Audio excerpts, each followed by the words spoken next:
Hello and welcome. I'm Suma Katauka and you're watching Primetime Asia on NewsX World. Let's take a look at the top headlines of this hour. Taiwanese President Lai Ching-te has publicly backed Japan by eating Japanese-sourced sushi after China threatened to halt all Japanese seafood imports amid rising tensions. The dispute is now escalating following Japanese Prime Minister Sanai Takaichi's warning that a Chinese attack on Taiwan could trigger a Japanese military response. U.S. officials say long-promised semiconductor or tariffs may be delayed as the Trump administration takes a cautious approach to avoid provoking China. The White House says Trump remains committed to boosting domestic manufacturing even as he walks back some tariff plans while seeking a China truce. Hamas has condemned new Israeli airstrikes in Gaza as a dangerous escalation, warning they threaten an already fragile ceasefire. Israel says the strikes respond to a Hamas violation, while medics report at least 25 people killed in the latest attacks. The Israeli military says Hezbollah is violating a ceasefire by rebuilding operations in southern Lebanon near the Israeli border. It says dozens of sites, including headquarters and weapons stores in civilian homes, have been identified around the village of Beit Leaf. China's premier makes a landmark trip to Zambia as Beijing and the West compete for influence in Africa's investment landscape. The visit focuses on trade infrastructure and expanding long-term economic ties. A Philippine court sentenced former Mayor Alice Guo to life imprisonment after finding her guilty of human trafficking.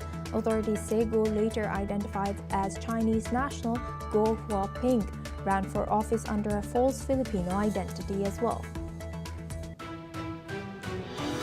South Korea's Coast Guard says negligence may have caused a ferry to run aground before it was safely brought back to port. Investigators question the crew as damage assessments continue. China imports no U.S. soybeans for a second month in October, even as overall purchases hit record highs on South American supply. Customs data showed the drop follows high tariffs on U.S. beans and the exhaustion of old crop stocks. Now we start with China and Japan. China says trade cooperation with Japan has been severely damaged after Japanese Prime Minister Sanai Takaichi suggested earlier this month that a Chinese attack on Taiwan could trigger a military response from Tokyo. Beijing's Commerce Ministry has warned that her remarks undermine the political foundation of bilateral ties and threatened that Japan would bear the consequences if it does not reverse the course. Tokyo maintains that Takaichi's comments do not signal any shift in Japanese policy. The escalation comes as China remains Japan's second largest export market, purchasing roughly $125 billion worth of goods last year. Analysts say Japan would struggle to replace China if Beijing restricts trade, especially after past incidents where China used economic pressure, including bans on seafood and rare earth exports. U.S. Ambassador George Class said Washington will stand by Japan if China imposes new trade measures.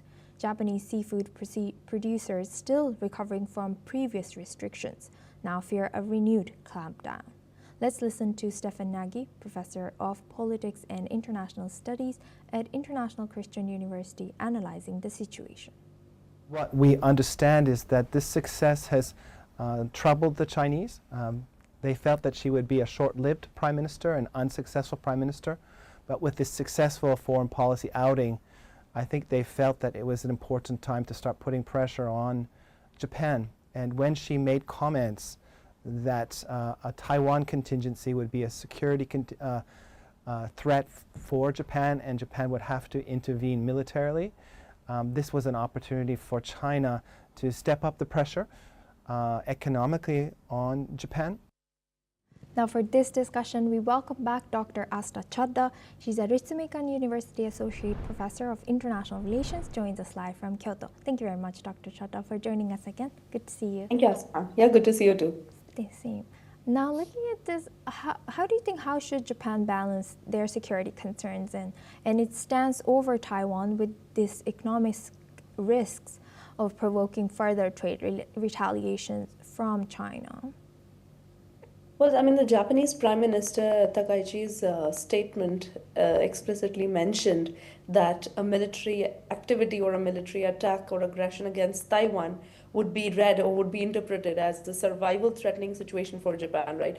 So there is a potential that it could turn to Japan authorizing its military for some sort of an intervention, but not exactly. I mean, that remains still a little bit ambiguous. But what remains very, very clear strategically is that the Japan-China relations are at a new low, and Beijing seems to be, coming to that realization that since Japan has taken a very strong stance, this would be appropriate for them to start pressurizing Japan on areas that hurt the most, one of which being economics. So the best course of action, at least for now for Japan, given that the Prime Minister has already made the statement, would be probably to stick to this, but also avoid any further direct confrontation, because ultimately neither China nor Japan seek to or would gain much if there were to be a full-blown military conflict.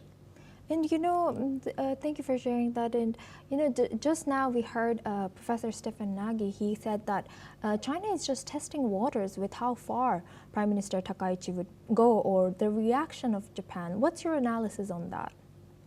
I mean, for sure, China is by, these coercive measures, whether it's stopping trade or banning seafood, this is not new. I mean, these actions keep recurring, specifically when we look at China anytime there is a diplomatic activity that China disagrees with. So, I mean, testing waters is yet another thing that China does again and again in response to things that it feels like they need to respond to. But what is very different about the situation this time is that probably if Japan continues to hold a very, very strong stance, if similar statements continue to come out of Japanese leadership, this is very likely to provoke a stronger reaction from China, which would not be only limited to trade and economics. It is most likely could even go into escalation of, let's say, some sort of a military presence around the Senkaku Islands, which are also disputed between China and Japan, so as to put real pressure on Japan. And how do you think, how should U.S. and Taiwan show support on influencing Japan's decision-making if tensions with China over trade and security continue to escalate? Like you already mentioned, there could be some possible ways that this could go. I mean, given that Taiwan is anyway very strategically important and quintessential to United States, Japan, and in fact most of the countries, because it is one of those undeniable, indispensable hubs for semiconductor industry. So given that Taiwan is already important, what is expected out of United States now is to step up its commitments to joint security. The fact that Japan or a country like Japan does not have a lot of nuclear capabilities or even sufficient defense capabilities would be good under President Trump. I mean, he has recently also pledged support for Japan, but would be good to kind of reiterate that every single time so that Japan does not feel very left out and alone in this, though it is not. But yet, under President Trump, things have become quite uncertain. And this includes offering some sort of economic backstops for Japan, offering some economic relief for Japan, because recent President Trump visit to Japan ended up being very good for President Trump because he got the deals that he wanted, but not necessarily very good for Japan, who ended up offering a lot more. So this could be the time for US to in some way respond and reciprocate to that. That's one. Two, would be a good time for US once again to provide its nuclear umbrella security to Japan and reiterate that. As far as Taiwan is concerned, I mean, you were mentioning earlier that the Taiwanese leader showed support, pledged support through this symbolic eating of sushi and supporting Japan. I mean, that is fine, but probably what could be more helpful is that Taiwan and Japan were able to, if they were able to sort of step up their economic activity, step up the kind of economic linkages that they've built over time, so as to increase the stakes for both the parties, were there to be some sort of an intervention. Right, indeed. Thank you very much, Dr. Asta Chadda, for sharing that insight. Please stay with us as we come back to you for our next discussion as well. Now, moving on, we stay in the region. An exclusive report by Reuters has suggested that China is mobilizing an armada of civilian ships that could help in an invasion of Taiwan. As per the report, the drills revealed that China is devising concrete invasion plans and rehearsing new techniques aimed at speeding up beach landings of troops and equipments in a bid to overwhelm Taiwan. Let's in fact listen into what Taiwan's retired Admiral Lee His-min has shared. My guess is that they are trying to develop a kind of large number of the small amphibious landing ships supported by civilian sector, and during the wartime they will conduct the multi-point small amphibious landing operations. Now for this discussion, we welcome back Dr. Asta Chadda. She's a Ritsumeikan University Associate Professor of International Relations. Joins us live from Kyoto, Japan. Thank you very much, Dr. Chadda, for staying with us. Now looking at us, what are we to make of these reports? Well, I mean, if they are true, one should be less surprised because, again, gray zone tactics are very classical examples of how China wants to operate, specifically around targets and specifically in zones, maritime zones, where they do not want to technically declare a conflict or declare a war. And these gray zone tactics allow China to maintain, whether it's through a shadow navy or through civilian use, ships like you were earlier stating. This allows China in some way to blockade Taiwan, allows China to put pressure on Taiwan. And very similar tactics have previously been used around South China Sea and East China Sea disputed territories as well. So this is one of those prime examples. If this is, I do not know about the actual plans, but if some sightings have been made of Chinese ships that are not technically military ships, but they're just vessels that might be equipped, it is a classic example of gray zone tactics. Yes, indeed. With that, I would like to thank Dr. Asta Chadda for joining us today, all the way from Japan, and sharing that insight throughout our news. Thank you very much. Now we move on to India. The National Investigation Agency in India has arrested 4 more accused linked to the November 10th blast outside the Delhi's Red Fort. The new arrests bring the total number of custodies in the case to 6 people. Now, the accused were taken into custody in Jammu and Kashmir, Srinagar, on orders from the District Sessions Judge of the Patiala House Court. The new suspects are identified as Dr. Muzammil Shakil Ganai from Pulwama and Dr. Adil Ahmed, from Anantnag, and Dr. Shaheen Saeed from Lucknow and Mufti Irfan Ahmed Wagai from Shopian. According to the formal statements issued by the NIA, the accused had played key roles in the terror attack, handling logistics and organization. Earlier, 2 other accused were arrested related to the Delhi blast case as well. One was Amir Rashid Ali, who allegedly registered the car used in the blast. Another was Jasir Bilal Vani, alias Danish, who provided technical support, including drone modifications and attempts to make rockets. The November 10th Delhi blast killed about 15 people and injured 32 others. Now for this discussion, we welcome retired Major General A.K. Siwachi. He's a geostrategic expert, joins us live from New Delhi. Thank you very much, Major General, for joining us again. Good to see you. Now, looking at this, what are the new developments here, and how might this Red Fort blast and these arrests influence current New Delhi's counter-terrorism policies? First of all, there are a number of arrests which have been made. Initially, there were 4 arrests which were made. Was Shakil, which was there. Then Shaheen also, Adil also. These 3 were main. Initially, were nabbed. Obviously, that Umar Nabi, he was the main person who was involved in a suicidal bomb. Now, another 2 arrests have been made. That is, one is Rashid Ali. basically the car belonged to Rashid Ali. It was on his name. And the second thing is this Jasir Bilal Wani. He's the one who has provided technical support. And he was the master behind it. He could modify even drones and make rockets. So he was very important, you can say, person involved in the whole episode. Now, as far as the NIA is concerned, they are carrying out this investigation and they are going slowly but steadily. The point today is that this is a white collar terrorism ecosystem which has really surprised everyone. Two, three issues stands out. One is no one suspected the doctors can get involved into terrorism. You know, they are least suspected. Everyone thinks that the doctors have a very high position in society. They are the one which save the lives of the people. They don't take the lives of the people. So they were least suspected, and that is how they made use of it. Al Falah University, where the main culprit were there, they made use of that university, and they have planned this sort of this terrorist action. This is not only been planned by them, they were also guided by their handler, one in Turkey and also in Pakistan. They are a Jaise Muhammad module.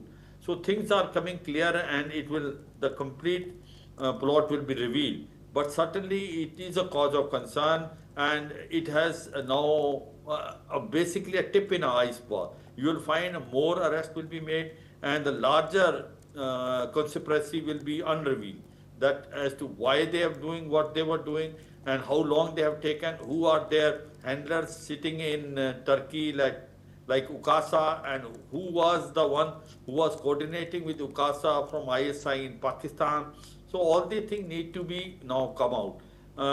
As we said initially also, this white collar terrorism ecosystem is an extremely new thing which has now come to knowledge at such a large scale. There may be one or two may have been radicalized, but such a large scale radicalization which has taken place is a cause of concern. What we need to do, what is our roadmap, that's a very important thing. After we able to now sort of expose the complete plot and complete ecosystem, what we need to do is why they are getting radicalized, and people like doctors getting radicalized, who are the people behind who has radicalized them, what about their mosque, what is the teaching which have been done, what about the madrasas, these have to be also seen, and who are the people who are radicalizing them and how they are passing to each other. This is to be unrevealed, and this has to come out of it. And especially these doctors, they have made use of the system, they have become doctors, they have got a lot of support from the government of the country, and they getting radicalized and taking action against government and becoming something like a suicide bomb, which is unbelievable. So therefore, this is a challenge for NIA, but now since NIA is the one which is investigating the whole incident, things will come out. But yes, it is really cause of concern, and the government has to be very, very cautious in future for such module. Right. With that, I would like to thank Major General A.K. Siwaji for sharing that insight throughout our news. Thank you very much. Please stay with us as we come back to you. Now we stay in the region. The International Monetary Fund has said that Pakistan could boost GDP between 5% to 6.5% over 5 years if it tackles corruption and governance failures. The IMF report recommends reforms to taxation, procurement, and oversight of the Federal Board of Revenue. It notes that fragmented regulation, opaque budgeting, and political interference are weakening investments and reducing revenue collection. Pakistan is targeting 4.2% growth this year under a $7 billion IMF program. The IMF has also said that the tax system is complex, distorted, and burdened with excessive exemptions. It calls for simplified tax policy, restructuring of the FBR, and stronger audits. State-owned enterprises, political interference, and weak procurement oversight remain key risks. The IMF also urges greater transparency for Pakistan's Special Investment Facilitation Council and stronger measures against corruption-linked cases. Now for this discussion, we welcome back Major General A.K. Sivachi. He's a geostrategic expert, joins us live from New Delhi. Thank you very much, Major General, for staying with us. Now, looking at this, what more does Pakistan need to do in order to reach 5 to 6% increase in their GDP? You know, first of all, the Pakistan economy is in shambles. There is a political instability in Pakistan, there is economic crisis, the terrorism is increasing manifold. Now, as far as the economy is concerned, it suffers with many things. One is that the subsidies were of an extreme level. The second thing was the army is not in that tax sort of corridor. Now, if you see that army is also running basically an economic factor which is there in Pakistan. In Pakistan, army is running a Fauji foundation which is about $160 billion. From cement to Colgate, from real estate to bank, they are getting involved in that, but they are not giving the tax. The second thing is there is a huge corruption in Pakistan. Third thing is the collection of taxes is very, very sturdy. You know, only very few people pay the tax. The tax, you can say, base is very, very narrow. Now, this is another cause of concern. Fourth thing is that these subsidies which are there, if they are reduced, then you find the burden will be coming on the common man, especially gas, oil, as well as you can say other essential commodity. But certainly the Pakistan economy has slightly improved. But I will still say that IMF is quite hopeful that Pakistan economy will do better. I have my reservation because Pakistan economy is not that healthy. Because if you see their foreign reserve is not more than $15 billion, which cannot look after their 15 days import. The Pakistan rupee has fallen down almost 80% in last 2 years. Now it is about 285 rupees Pakistan $1. Now their imports are increasing. Their export, which was a textile industry, is almost non-functional. The investment are not coming due to law and order. Now basically the China-Pakistan economic corridor with $62 billion has been spent is also not functional, especially in Balochistan because Balochistan Liberation Army is hitting them. So if you see it, that Pakistan economy does not seem to be that stable. They may have improved quite a bit in last about 2-3 years after the IMF has given them a warning that they will not get the further loan until unless their economy is brought on the track. But I don't think that too many actions have been taken because Pakistan government is a very weak government and they cannot take strong action. And you find Pakistan rich people are not put under stress. It is only the common people suffer in Pakistan. So though IMF is hopeful that their GDP can further increase to almost 6.5% in case if the corruption is reduced and also that tax net is broadened. But I still have a doubt because these things are very difficult to be taken. And IMF also is slightly, you can say, positive toward Pakistan due to US pressure. Because of late, Pakistan is trying to come very close to US by giving all support to US in terms of cryptocurrency, then critical minerals, then it is ready to give Pasni Island and also able to give bases in Pakistan to US. So that factor is making a difference because IMF is by and large controlled by US. But certainly I will say that the economy of Pakistan is still not that stable. It suffers from a number of things. One, corruption is very high in Pakistan. Second thing, which is very important, is their internal economy is not good. Their consumption may be higher, but their manufacturing is almost nil. And their export is reducing day by day. Their textile industry is almost non-functional. And the investment which the other countries were doing are now going out of Pakistan because they fear the law and order situation is not up to the mark. And their imports are increasing. So I don't think that Pakistan economy can put on the track.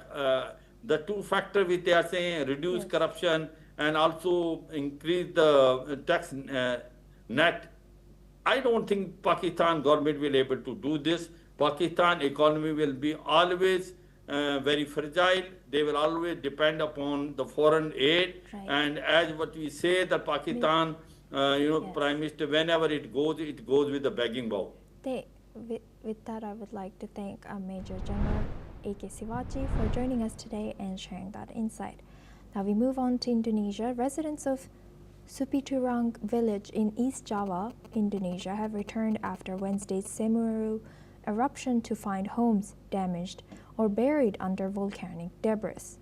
Many villagers reported chaos during the eruption, describing darkness, lightning, and heavy rains as they ran for safety.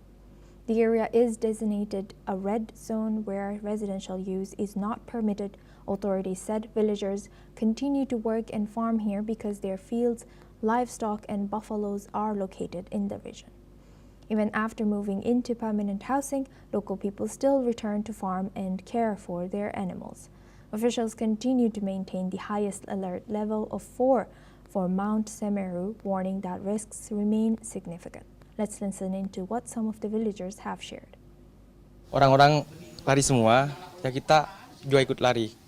Waktu itu ya kayak jam 4 sore itu ya, kayak jam 12 malam itu Mas, gelap banget. Petir kenceng banget, petir hujan itu dari barat. Lokasi ini masuk zona merah, di mana zona merah itu mestinya secara ketentuan sudah tidak boleh ditempati sebagai tempat tinggal. Ya, tidak boleh tempat tinggal. Tetapi untuk mereka berusaha karena ladangnya di sini, kemudian kebunnya di sini, kemudian ternak di sini, meskipun mereka sudah menempati rumah pengungsian di hunian tetap, mereka masih bisa kita izinkan untuk beraktivitas, berladang, bekerja. That's all we have time for. Keep watching NewsX World for more news updates from around the world.